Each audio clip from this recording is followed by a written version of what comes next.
18차시 수업을 시작하겠습니다. 오늘은 치환의 부호와 역치환 및 그 성질에 대해서 알아보겠습니다. 자, 부호입니다. 정의 1.2.32번 부호 각 치환 시그마에 대해서 사인 시그마라고 읽고요.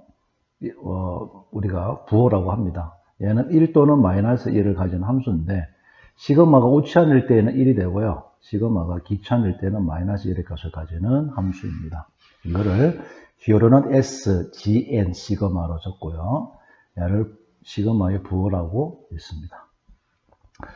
이게 답니다. 예제 1.2.33 볼게요.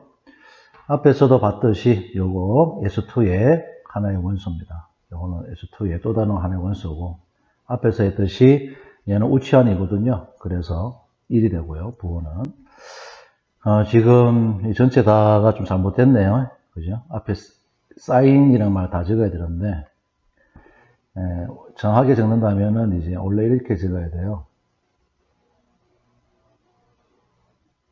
이렇게 하나 더 적는다면 이렇게 적어야 됩니다. 자, 앞에 다 사인들이 옆에 사인 기호가 다 빠졌어요. 여러분들 좀 고쳐놓기 바랍니다. 앞에서 했듯이 S3 원소 총 6개 나옵니다. 이렇게 위에 있는 3개 다 얼마였습니까? 우치환들이었고 밑에 치환이 다 기치환이었거든요. 그래서 우치환일 때는 다 1이고요. 부호는 기치환인 경우는 다 마이너스 1 이렇게 표기 됩니다. 자, 이렇게 이해해 주시고 그 다음에 역치환입니다. 말 그대로 이제 역함수 생각하면 되고요. 두 치환 시그마와 타우에 대해서 곱했는 것이 물론 이제 교환법칙까지 선택해야 돼요. 곱했는 것이 순서 바꿔 곱했는 것도 항등치환이 될 때 이때 이 타우를 우리는 시그마 치환 시그마의 역치환이라고 합니다. 그리고 기호로는 똑같이 인버스 붙여서 시그마 인버스라고 읽고 적습니다. 자, 이 역치환의 말은 뭐잖아요. 어떤 치환이 이렇게 있다면 이 아래 위를 바꾼 거예요. 아래 위를 이해되시는가요? 아래 위를 바꿔 선 것이다. 물론 이 나중에 야도 이제 재배열해야겠죠. 순서도 얘가 1, 2, 3, 4, 1, 2, 3, 4 n까지 수한다면 요 변하면 요 밑에 것도 바뀌겠죠. 이렇게 재배열할 수도 있습니다만은 일단은 역치환은 뭐냐? 원래 치환의 위쪽과 아래쪽 부분을 자리 바꾼 거다. 이렇게 간단히 생각하시면 돼요. 그 다음에 이제 예제를 통해서 역치환 한번 구해보겠습니다. 자, 1호라는 호환의 역치환은 뭐냐면 순서 바꾼 건데 하나 미리 보겠지만 어차피 얘는 뭐예요? 1, 5, 그 다음에 2는 2로 가고요. 5가 있다는 이야기는 이제 S5 원소라는 이야기거든요. 그래서 3은 3으로, 4는 4로 갔고, 5는 1로 갔다 이 말입니다. 그러니까 어차피 얘는 1, 5라고 표현할 수도 있고 5, 1 표현하면 상관없거든요. 그러니까 이런 결론이 하나 나와요. 따로 하나 적을게요. 모든 호환에 대하여 모든 호환 타우에 대하여 타우의 역치환은 자기 자신이다. 모든 호환은 그 자기 자신의 모든 호환은 그 호환의 역치환은 자기 자신이다. 이렇게 생각하시면 됩니다. 그렇기 때문에 어차피 5, 1, 2로 똑같아지는 거예요. 이해됐고. 자, 그 다음에, 이런 이제 치환이 있을 때에는 아래 위 바꿔주면 됩니다. 아래 바꾸고, 밑에 옆에 거는 이제 재배열했다 생각해주면 돼요. 그 다음에, 어떤 치환이 두 호환이 곱일 때에는 어떻게 되느냐? 역치환은 순서 바꾼다는 겁니다. 순서. 14, 17을 17, 14로 바꾼다는 거예요. 이게 3개가 되어도 마찬가지예요. 순서 바꿔주시면 돼요. 아시겠죠? 거꾸로 간다 이야기입니다. 거꾸로, 역치환은. 그래서 1417이 아니라 1714 이렇게 적어야 된다는 거 기억해 주시고 하나 더 할게요. 이게 이 어떠한 치환 시그마가 호환과 순환 치환의 곱으로 되어 있는 형태 하나 가져올게요. 앞에서 한번 했죠. 16과 253이라는 이러한 호환과 순환 치환을 할게요. 호환도 어차피 순환 치환이지만 구별해서 읽는다면 야는 호환, 야는 순환 치환을 읽을게요. 자, 야의 역치환은 어떻게 되느냐 이 말입니다. 순서를 바꾸면 되는데 얘가 이쪽으로 오고 야는 이쪽으로 와요. 오는데 야도 바뀌어져야 됩니다. 순서가. 거꾸로 가는 생각하면 거꾸로 이렇게 이 방향으로. 그러니까 3, 5, 2 그 다음에 야도 순서 바꾼다면 6, 1 이렇게 돼요. 그런데 어차피 얘는 요래적으로 상관은 없습니다. 3, 5, 2, 1, 6 적어도 상관없어요. 그리고 어차피 얘들은 두 개가 서로 소인 인수잖아요, 각각. 그래서 1, 6, 3, 5, 2 이렇게 적어도 됩니다. 이해되셨나요? 뭐 그 다음에 이제 3, 5, 2를 또 호환의 곱으로 표현할 수도 있죠. 자, 그래서 이렇게 된다는 거 기억해 주세요. 자, 호환의 성질 방금 해야겠죠.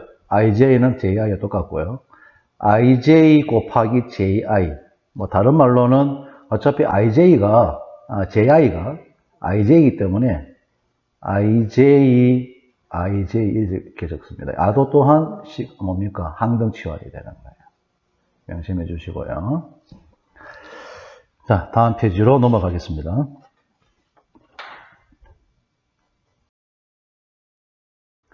자, 이번에 정리 1.2.36은 이 역치환의 성질입니다. 자, 그래서 여러분들은 1번, 2번, 3번, 4번 이렇게 이해해 주시면 될 것 같아요. 역함수의 성질처럼 이해해 주시면 쉽게 이해될 것이라고 기대됩니다. 한번 정리해 볼게요, 이거는. 자, 1번 정면 바로 가겠습니다. 지금 보듯이 역함수, 합성함수의 역함수하고 똑같은 이야기죠. 그래서 어차피 뭡니까? 치환의 곱은, 순회 치환의 곱이든 뭐 치환의 곱은 뭐다? 합성함수의 의미와 같다 했기 때문에 거기에다가 이제 역함수의 개념 그대로 적용한다면 이 역함수지만 순서 바뀌어서 곱해진다는 거 이해될 거예요. 자, 그래서 똑같이 합니다. 자, 시그마 타우에다가 방금 했듯이 누구예요? 잘못 적었죠? 타우 먼저 적어야 되죠. 타우 인버스 시그마 인버스를 곱해서 이게 항등치환 나오면 끝난 거죠.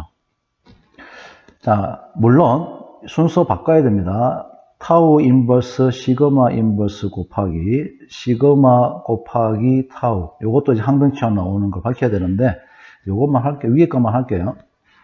자, 앞에서도 얘기했듯이 치환의 곱은 교환 법칙은 성립하지 않지만 결합 법칙이 성립한다고 했잖아요. 그래서 시그마 하고요. 그 다음에 이 타우하고 타우 인버스는 묶을 수 있습니다.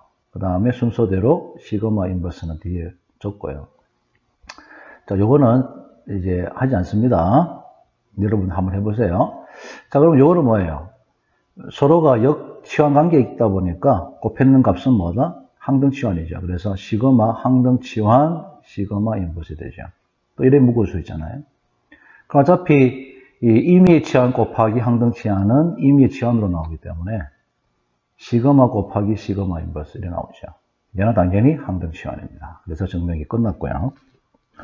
자, 두 번째.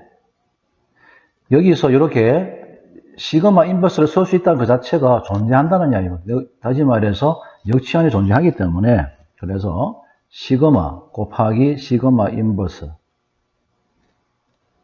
또는 시그마 인버스 시그마는 어차피 항등치환이잖아요. 그 말은 결국에는 이거 설명하면 결국에는 야는 누굽니까? 야는 누구예요? 시그마는. 시그마 인버스의 역치환이 되잖아요.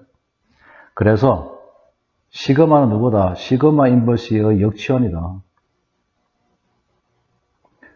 따라서 시그마는 시그마 인버스의 인버스가 되는 것이죠. 그래서 이 등식이 성립하게 됩니다. 세 번째로 넘어가겠습니다.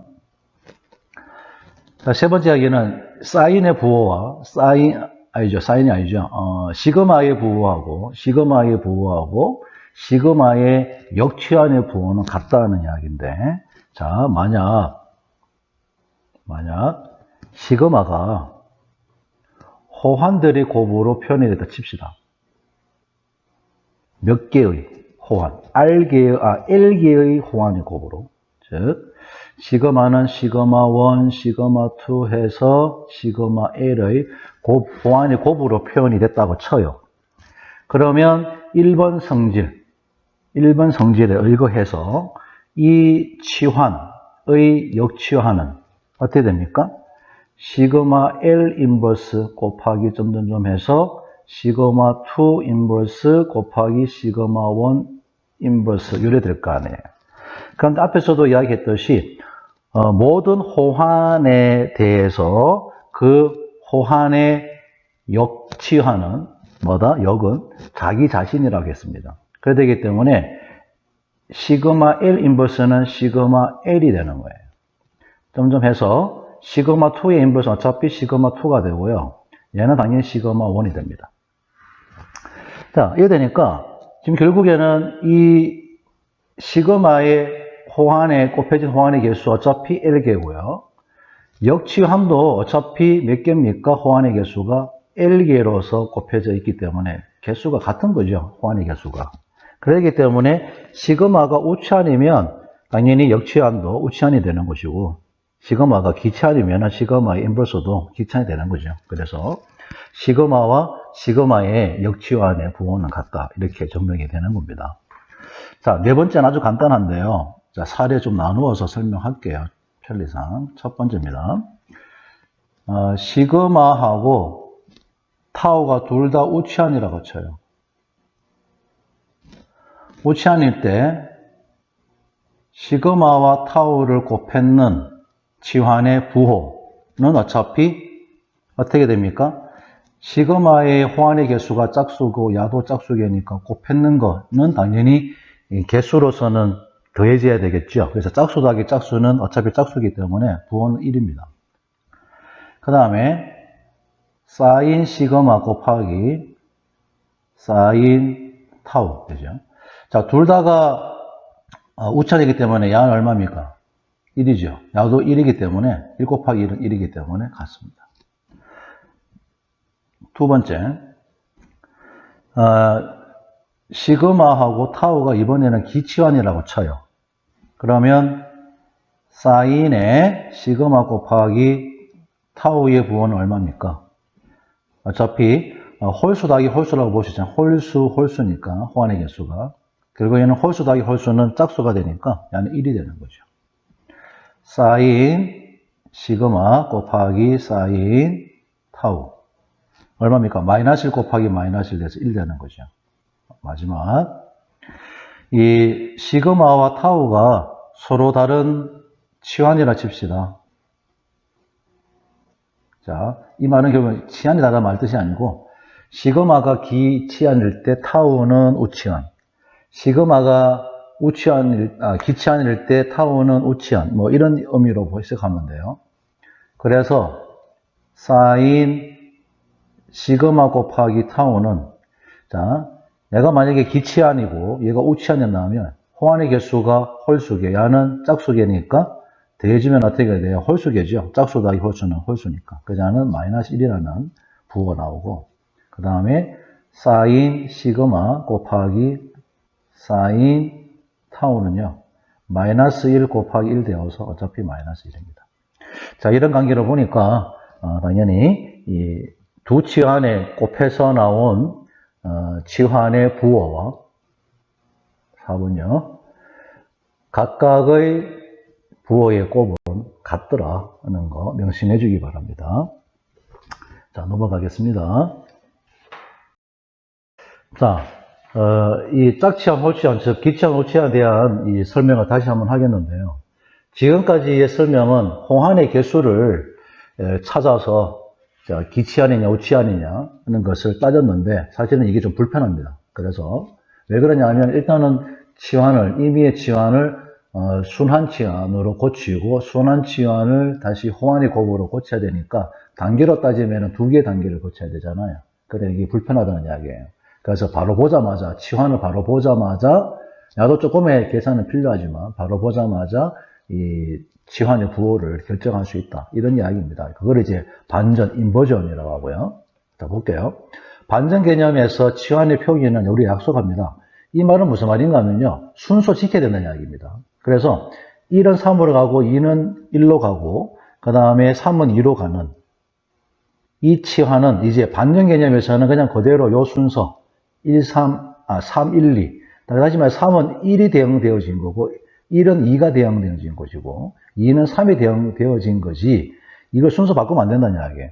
우리가 앞에서 했던 방식으로 한다면 이 치환을 순회 치환으로 표현한다면 1은 3으로 가고 3은 다시 어디로 갑니까? 2로 가고 2는 1로 가고 이렇게 표현하잖아요. 이제 앞으로는 이제 반전 개념 쓸 때는 이거 쓰지 않는다는 이야기입니다.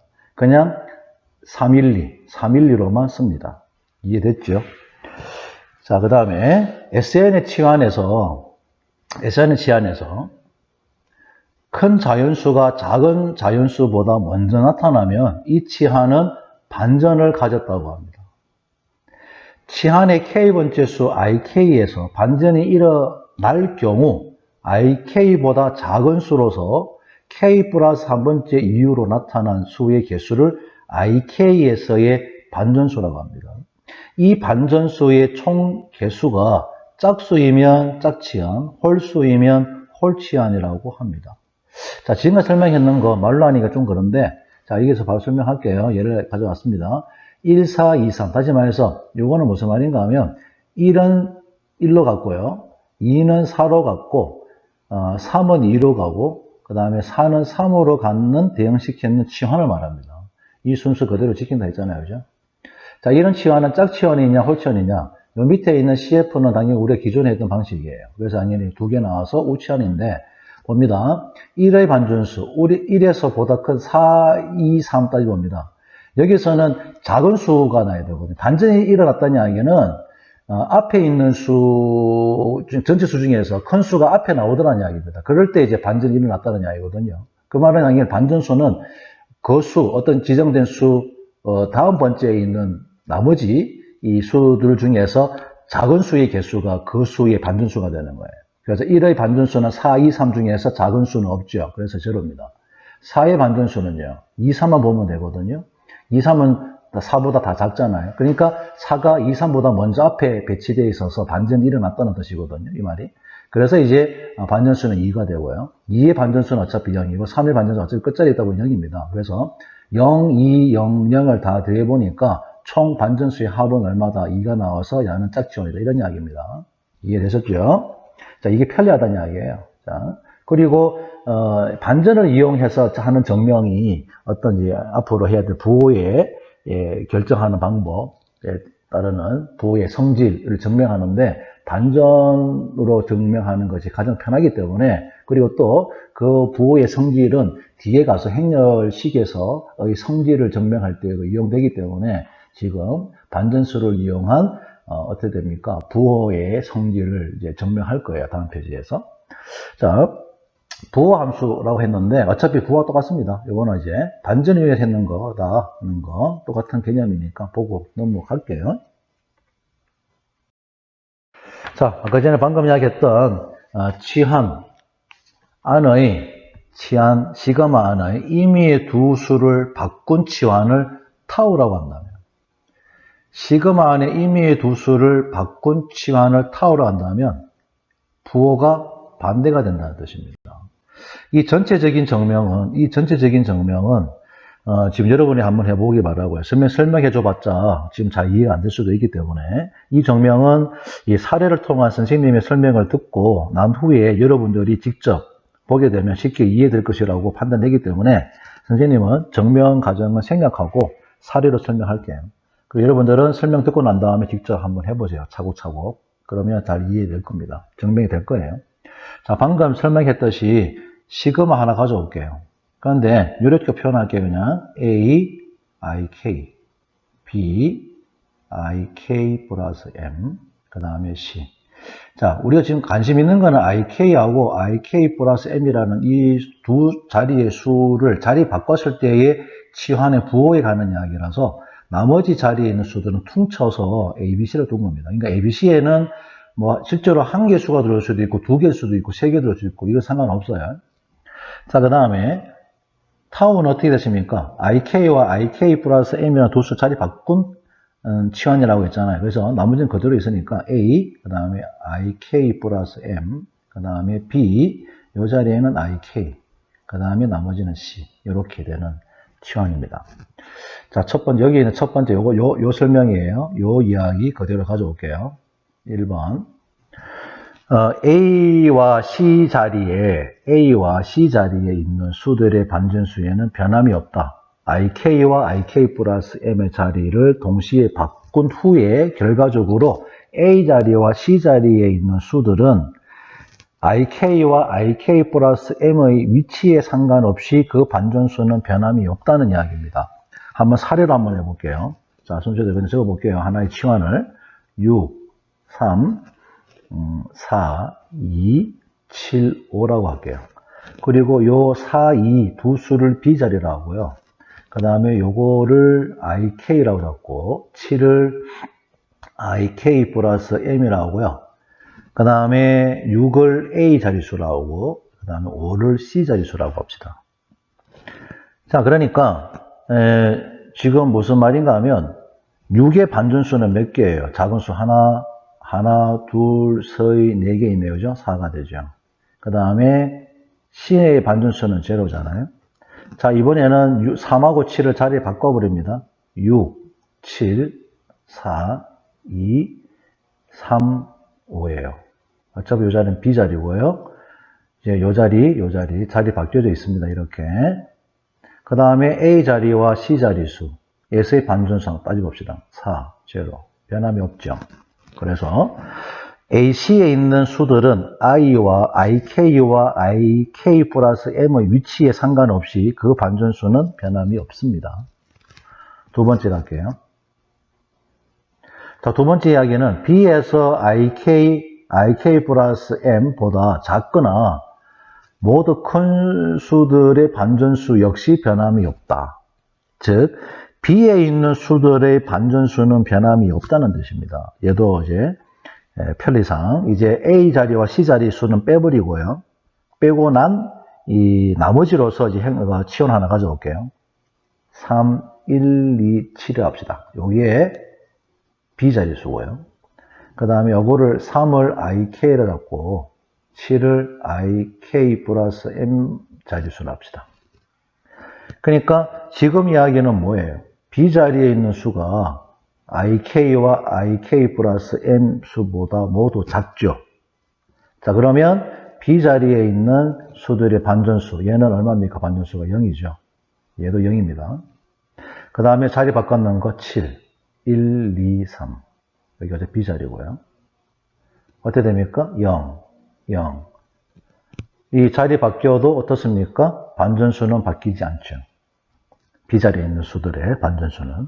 이번에는 B 자리에 있는 수가 IK와 IK 플러스 M보다 크다 합시다. 그러면 하나의 얘가 1, 3, 4, 2를 가져오죠. 자, 요 자리가 B 자리수고요. 여기가 IK 자리수고, 요 자리가 IK 플러스 M 자리수로 합시다. 3의 반전수는 어차피 1이고요. 4의 반전수 어차피 1입니다. 그 다음에 자리 바꿨는 거 2, 3, 4, 1로 가져올게요. 3의 반전수 어차피 1, 4의 반전수 어차피 1입니다. 그래 되니까 반전수 변함이 없더라. 이런 이야기고요. 자, 요 부분은 이제 좀, 3번 이야기는, 좀 지야겠네요. 그걸 칸이 없어서. 1번, 2번까지의 설명, 요까지입니다. 정명 과정에 요까지, 2번까지 정명이 다 됐어요. 그래서, 일단 이건 지울게요.